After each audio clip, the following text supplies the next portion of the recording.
ദിലീപിന്റെ ഏറ്റവും പുതിയ ചിത്രം ഭാ ഭാ ഭാ റിലീസാകുന്നതിന് മുമ്പേ തന്നെ പ്രാക്ക് തുടങ്ങിയിരുന്നു. മുന്നിൽ നിന്നതാരെന്ന് ചോദിച്ചാൽ ഡബ്ബിംഗ് ആർട്ടിസ്റ്റ് ഭാഗ്യലക്ഷ്മി.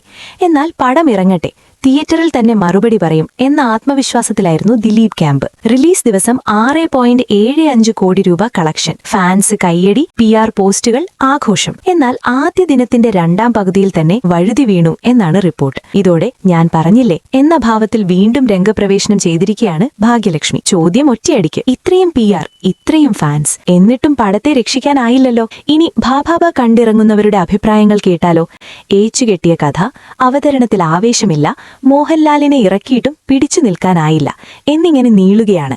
ഇതൊക്കെ കണ്ടതോടെ ഭാഗ്യലക്ഷ്മിയുടെ ഉള്ളിലെ സന്തോഷവും പുറത്തു ചാടിയെന്നാണ് സോഷ്യൽ മീഡിയ പറയുന്നത്. എത്ര പണം ഇറക്കിയാലും ഏട്ടന്റെ പടങ്ങളെ രക്ഷിക്കാനാകില്ലല്ലോ എന്ന ചോദ്യം വീണ്ടും അവരുയർത്തി. ചുരുക്കത്തിൽ പറഞ്ഞാൽ PR ഉണ്ടായിരുന്നു, ഫാൻസും ഉണ്ടായിരുന്നു, ലാലേട്ടനും ഉണ്ടായിരുന്നു. പക്ഷെ പടം ഓടാൻ കോണ്ടന്റ് വേണം എന്നാണ് പ്രേക്ഷകർ പറയുന്നത്. ഈ വാർത്ത ഇഷ്ടമായാൽ ലൈക്ക് ചെയ്യൂ, ഷെയർ ചെയ്യൂ. നിങ്ങളുടെ അഭിപ്രായം കമന്റായി രേഖപ്പെടുത്തൂ. സബ്സ്ക്രൈബ് ചെയ്യൂ ബബിൾകം മീഡിയ.